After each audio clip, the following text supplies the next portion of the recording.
now from Nashville, Tennessee, it's time for another episode of Tips, Tactics, and Tools for a Safer Tomorrow, where all things related to your safety and security are discussed, detailed, and delivered to you. You may leave with a tip that saves you money or a tactic that saves your life.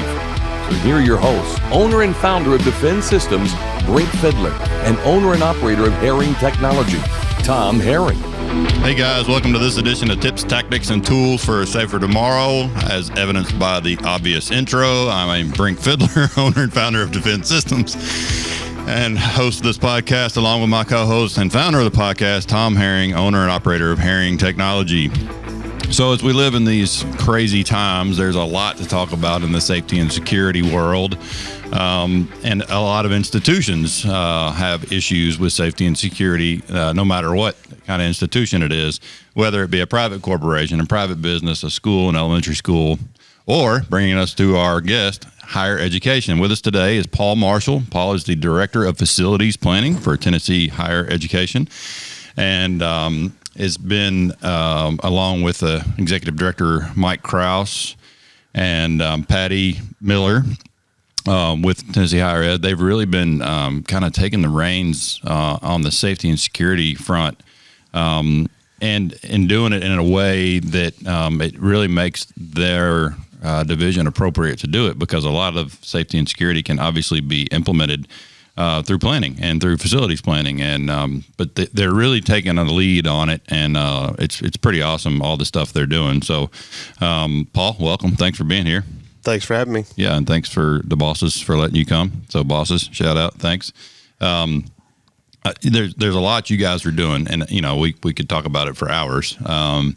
But I want to hit on a few, of the, I don't want to say the most important because it's all important, but a few of the bullet points, if you will. I think to some degree, you guys are thought leaders in this. I really do, because, what I do for a living, I get a lot of exposure to a lot of different organizations and states and things like that. And of course, Tom being a nationwide company, he's got clientele and contacts all over. And, I think you guys are doing some things that are really thought leading and example setting. And I think a lot of other states will follow your lead. But, let's just talk about a few of those things. So first and foremost, from a long-term planning, right? We talk about this stuff all the time, but not on the podcast. So, what are some of the long-term planning things you guys are doing to kind of keep not only remain safe, but make them safer moving forward? Your students, your faculty, your staff, whatever.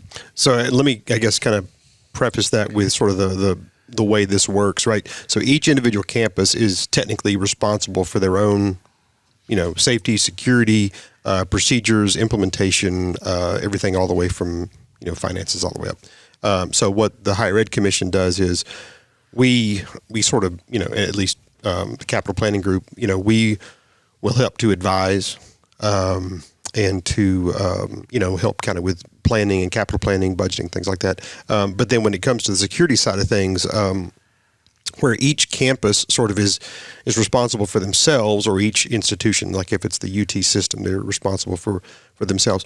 But, the Higher Ed Commission, when appropriate, can sort of help to span some gaps, just kind of, spread that over the top, where there may or may not be as much statewide coordination between the campuses. So that's sort of what we're doing. And so to answer your question about sort of the long range, what we're doing, obviously we're starting out with some, primary security and safety training procedures.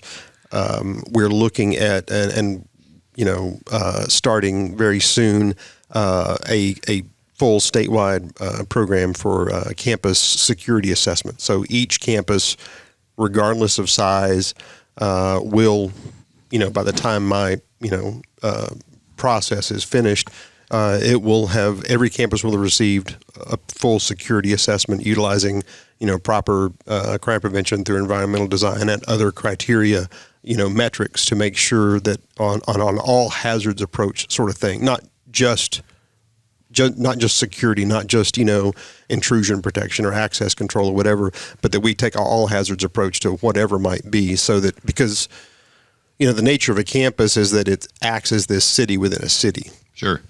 And so being able to sort of, be a force multiplier and a resilient partner to any kind of community is super important.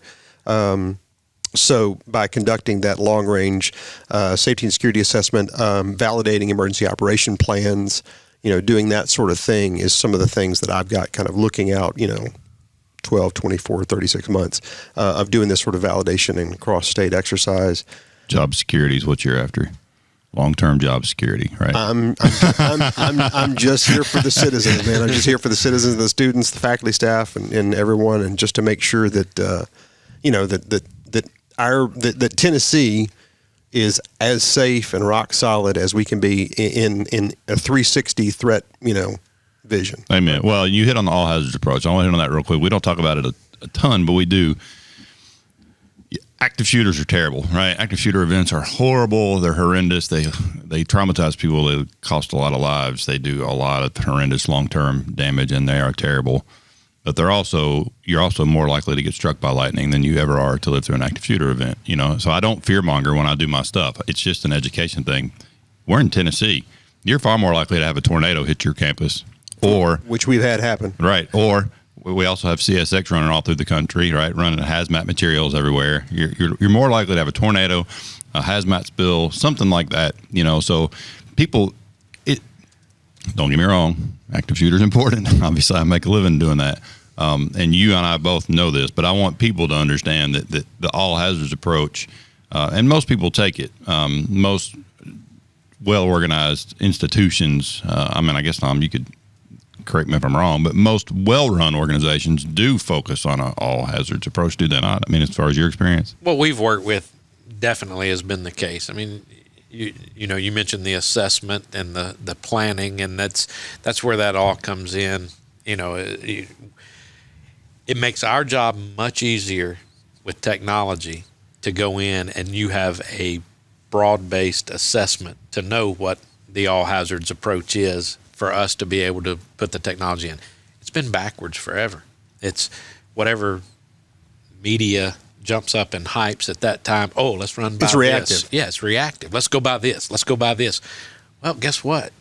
Your odds of it happening a second time just went way down. Right. Hey, if you look at it in the world of statistics, you probably don't need it now. Right. Right, because you focused on it, it went away. Correct. So you have to look at the all hazards approach. It helps everybody there. They know what to plan for. We know what technology to put in. We know what problems we're looking for, and you're not overspending, as you guys are fully aware of how much budget that can eat up. Sure. Just chasing. So. And how much money's wasted. And of course, here sits a guy talking about an all hazards approach whose house flooded in 2010, but in 2008, the property where I live now got struck by a tornado. Right, so. I'm all about some all hazards approach. Absolutely. You should buy a lottery ticket. Exactly. Right? Good gracious. You're a winner. Yeah. I'm not sure that's the kind of winner I want to be, bro. Not at all. But again, I think that's a good thing to again, you guys are, you're not running around. My experience with Tennessee Higher Ed, organized support, right? You guys are not running around barking orders at all the campuses on what to do. You're supplementing them. You're supporting them. You're trying to be a clearinghouse for coordination. And even more to that point, we don't mandate. Right. Like we offer support, and if a campus or a system chooses to take advantage of it, awesome. And if not, awesome as well. Make sure that they're aware of what we're offering, and then everybody goes on. Right. So that, yeah. Yeah. So a couple of things I know that you and I have discussed, that you're doing, and I think is critical, is from a drilling standpoint, or at least tabletop standpoint, is not waiting till an event happens to be the first time you test the process with your local first responders, coordination between your campus safety and security personnel versus your locals. So talk to me about, what all your work, well, I say talk to me about it like I don't know. Well, explain to everybody else listening, since we've already talked about it. So it's a crawl, walk, run, right? So, sure. We're starting out. Now again, I want to set the baseline. all of the campuses at varying levels are doing excellent work. Oh yeah, right? for sure. I mean, so I want to lead with that, right? Some of the smaller campuses, maybe whether it be technical colleges or whatever, community colleges, even some of the smaller universities, you can only focus on so much, right? Like I've been in the higher ed space, post Marine Corps for I can't believe it's like 16 years now. So working on a campus, I mean, you're busy 36 hours a day. Right. Right. So sometimes you don't have the bandwidth to focus on everything. And that's why higher ed commission here, being able to sort of, float above them all and say, hey, would you like us to help with X? Right. Sure. So that's kind of what we're doing there. But the exercises, I mean, you guys you're encouraging, right? Right. So the crawl, walk, run thing is, let's first start and say, hey, everybody, are you interested? Yes. Okay. Roger that. Moving forward from that, then the first thing we saw as sort of a service that we could provide faculty, staff, students, families, whatever citizens of the state, is to make sure that our campus public safety and law enforcement personnel are trained in low to no cost pre-hospital care life-saving techniques. That's just easy, right? Amen. Because so we're using an NAEMT, nationally recognized curriculum to provide tactical emergency casualty care. Training to all of our, public safety, law enforcement officers, even some staff that are outside of that, zone that are also interested. Because eventually, the goal is that everyone on campus, from a faculty member, a staff member, a student, is trained and has the knowledge to employ some of these basic pre-hospital care life-saving techniques. Whether it's coming and this is not just about active shooters. This is about anything. There's a bad accident. Let's say you got a parking lot on campus, and for whatever reason somebody hit the accelerator instead of the brake, and they crashed into a tree or whatever. Will that happen on a college campus? Can't imagine. Never. So Been there, done that. Except it was a light pole. Well, Yeah. exactly. So whatever incident it might be, you can easily get your mind around the idea that something happens, that somebody might get hurt. They might, just by accident, that's why they call it an accident, be bleeding out, right? So, or be severely injured. So the first person on the scene is, faculty member X, or, best case scenario is one of our law enforcement folks is right there, and they've got the kit and all the bleeding control stuff right there, and they're ready to go to work. But let's say it's not. Let's say it's just some staff member that, recently, got a chance to watch a training video or something, or got the information by attending one of our classes. They look and say, oh, I know where that pressure point is. Zero cost. Right. Boom. They put some pressure. They're talking to them. They're maintaining some calm. They put the person who's in the accident, at rest, and then they know the procedures to go through. Well, let's back up, because in classic Paul Marshall fashion, you went from 40 to 100. Sorry about that. Yeah, I'll drop back to the crawl, walk, run. So crawl is, we're doing some basic, Well, let's talk about systems. The what you have done. Okay, so obviously you guys have recognized the need, right? And that's Yes. step one. Correct. And Tennessee Higher Ed recognized the need for training and equipment to provide pre-hospital trauma support, because bleeding control is easy stuff to do, right? And again, like you said, you're far more likely to need it for something besides an active shooter. Sure. So what you all have done to start with is you've put a bleeding control kit. Right. So through a series of conversations with leadership, we thought it would be a wise decision to utilize an industry standard level of stop the bleed kit, right? That includes some basic tools, and they are just tools. And we distributed those and are in the process of, I guess, the final installation of getting those spread out in all fully occupied buildings on all Tennessee state higher education campuses. That's huge. That goes all the way from technical colleges to, the UT, largest university we've got. Amazing.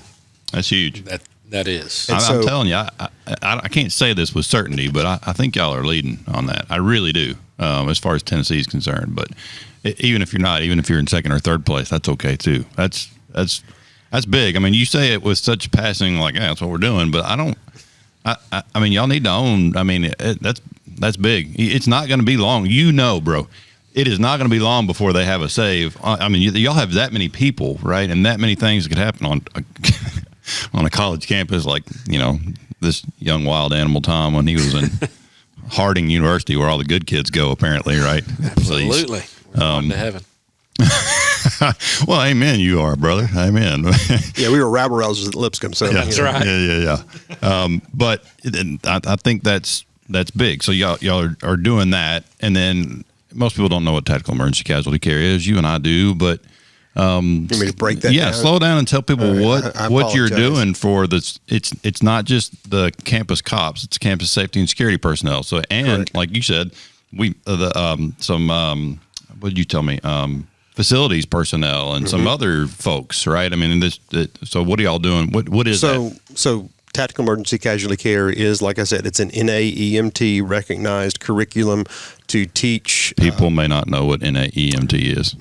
North American Emergency National Association. Yeah, you tell them. Emergency medical technicians. There we go. Yeah. So it's a great certification. Okay, so but basically, it's a way of saying we're using a highly credentialed industry standard method for instruction, because that way we've got defensible metrics to say this is the best practice. Right. So sure. This is the current best practice. I want to even say that because by going back to that certification body, if their standards change and we continue this, then we have the opportunity to keep up to date on the most current technology. Yeah, so and medicine practices and all of it. Sure, yeah. And we're making sure that I don't want to go into that yet.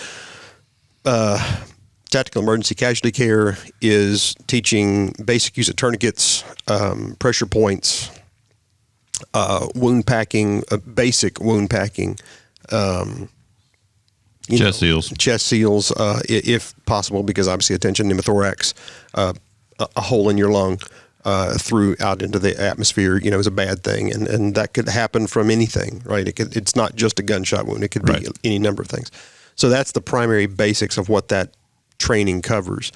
But it is not a basic. It's 16 hours, right? It is 16 hours, and like I said, and it's a 5-year certification. You get a certificate, nationally recognized. I do want to point out what we're doing with it, and that is that there's being in the higher education space, education is our thing, right? So, sure. You can get basic classroom learning. You could go to the library and get a book and read it on your own, and you're going to get some level of learning. And depending on the person's proficiency, they may get higher, lesser levels of learning. But classroom learning, lecture style, dictation type learning can only get you so far, particularly when it's a hands-on life-saving skill. Sure. So I want to point out that we're employing a method to take this curriculum and then offer it to our state stakeholders in a format that puts them into as real world as possible a situation, right? So we're not just, dictating them and putting things up on a death by PowerPoint and then they take the test at the end of the 16 hours and go home. All right. Did the Marine Corps teach you to shoot in the classroom? Or teach you how to win a gun battle in the classroom? They did not. I mean, they probably started in a classroom, right? With how to take a gun apart. Depends on if you ask a Navy man or not. Yeah. I won't go into that. I do want to point out, actually, an interesting point, just in that vein, that very recently the Marine Corps has come out with their latest doctrinal publication titled Learning. Yeah. I encourage you to check it out. It's free on the internet. Anyway, it goes into the fact that we are all learners, right? Yeah. To be successful. And so approaching this tactical emergency casualty care class that we're offering, we're doing it in a way that takes all manners of learners, whether you're a kinesthetic learner, hands-on, right, or whether you're a book learner, it's going to hit all facets. It's going to hit this. And so, I mean, we've had people that have gone through our class training that have said it's some of the best training, if not the best training that they've ever had in their career. And these are professional, security type, individuals who have been in their roles for, 5, 10 and more years. And this is some of the most realistic training that they've received. For some of our smaller campuses, you have to imagine that unless they've been in that situation before, they've never had to have that sort of stress inoculation where talk about you need tunnel vision because there's so much chaos going on around you, but you've got a job to do. You have to learn. That's a depreciable skill. Yeah, for sure. Yep. And so that's what we're offering. So back to the crawl, walk, run, we are offering this training. That's kind of step one. Step two, so the run part or the walk part rather is to go to our campuses, offer them, again, making sure that if they haven't already done it themselves, that we are offering them a professionally conducted all hazards and security assessment for their campus. And then kind of parallel with the security assessment part. That makes Tom's brain really happy, by the way. Absolutely. Just so you know, because that's what he sees all the time is we're just throwing technology at it. Here's 400 cameras. Yeah, we're safe, right? Well, and that's what I'm saying. So we're doing the security assessment in parallel with more of a validation exercise because 2016 or before, it was a thing that was put out that all the campuses needed to develop an emergency operations plan, and the emergency operations plan is really that covers so much more of that all hazards, right? That's everything. Whatever happens on campus, we've got some kind of protocol in place to respond to it. And so we're validating the EOPs, emergency operations plans, and we're doing the security assessments. So we're doing these two tracks in parallel.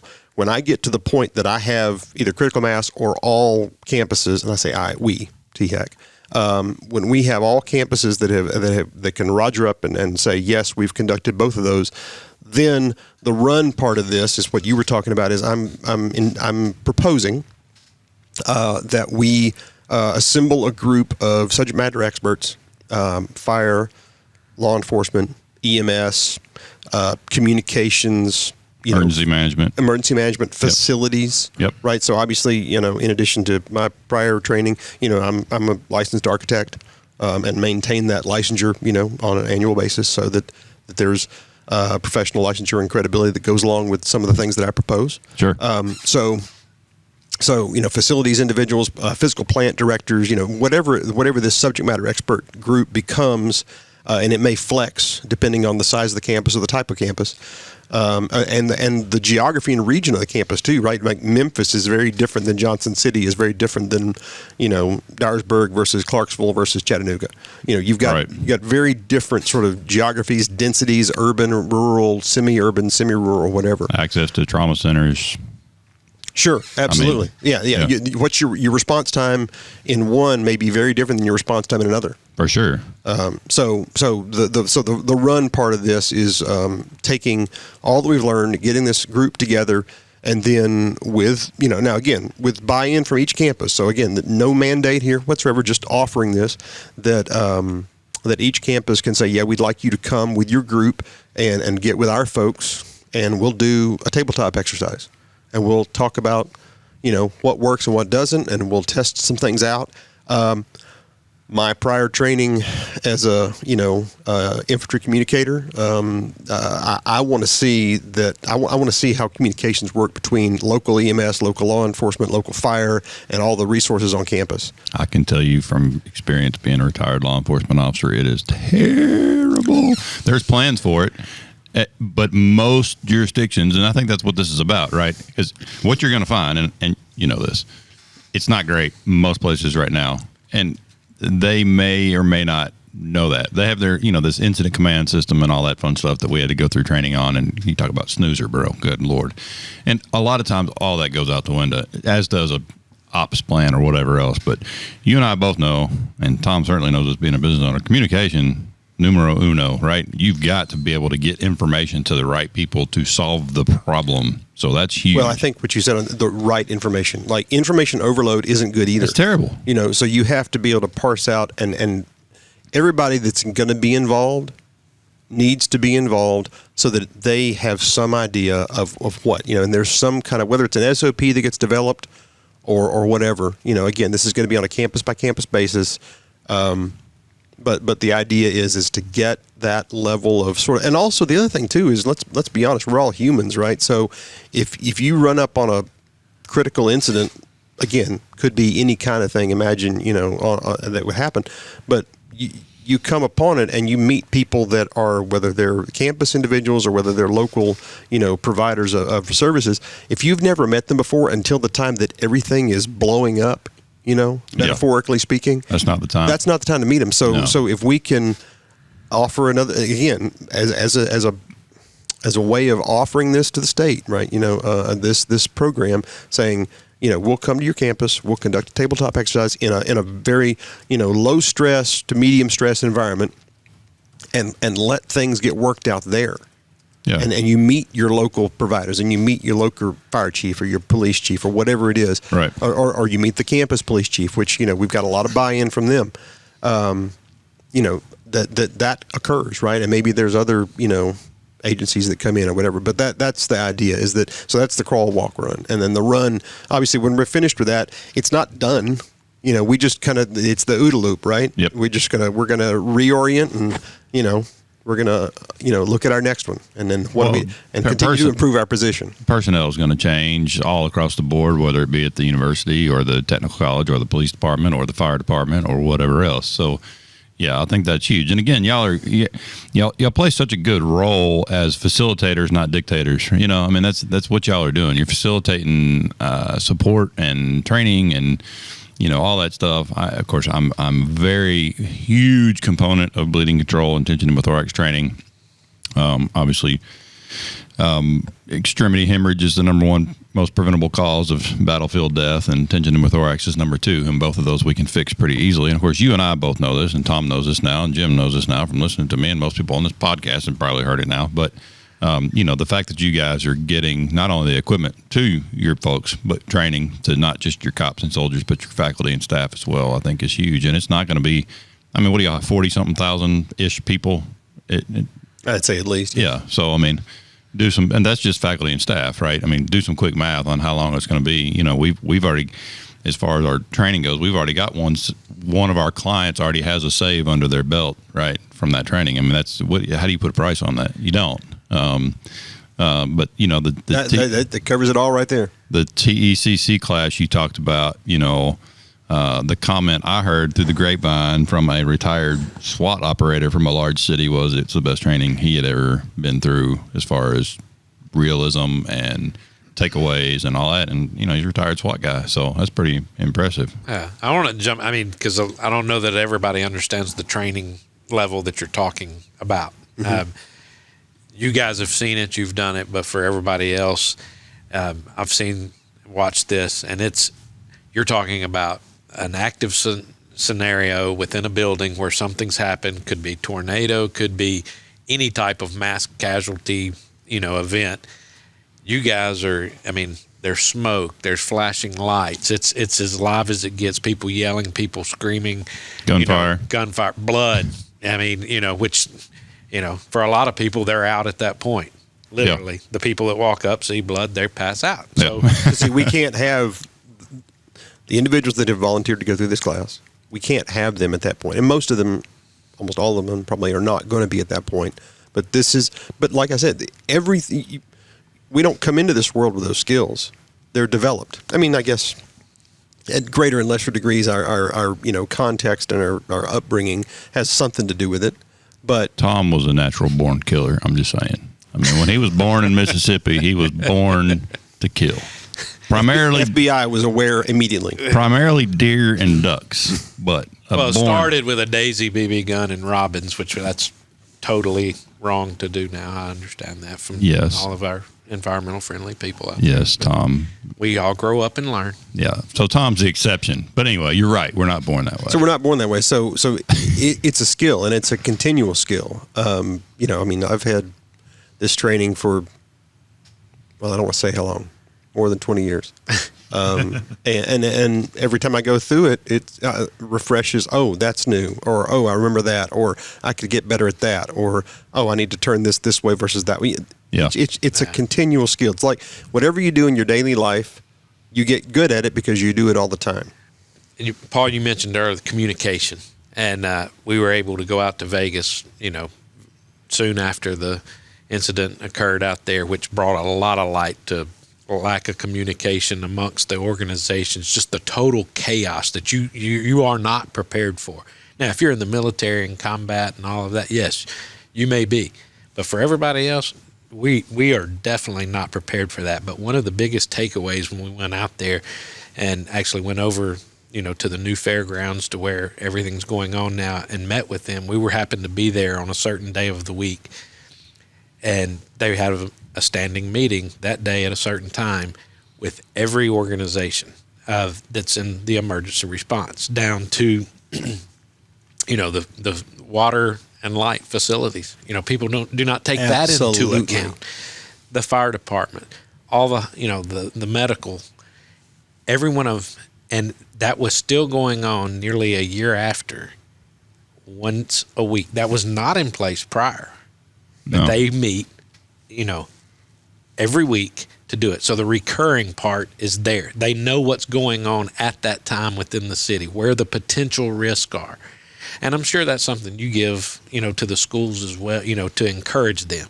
And the way I look at you guys, and let me, if I'm correct in this, I hear you guys do not mandate it. So in the building world, as you're an architect, we talk about, the difference in codes and standards. Codes are law that you have to do. That's Right. not what you're doing, but you guys are putting out the standards. Guidelines. These are best practices. We've tried these, and am I understanding that correct?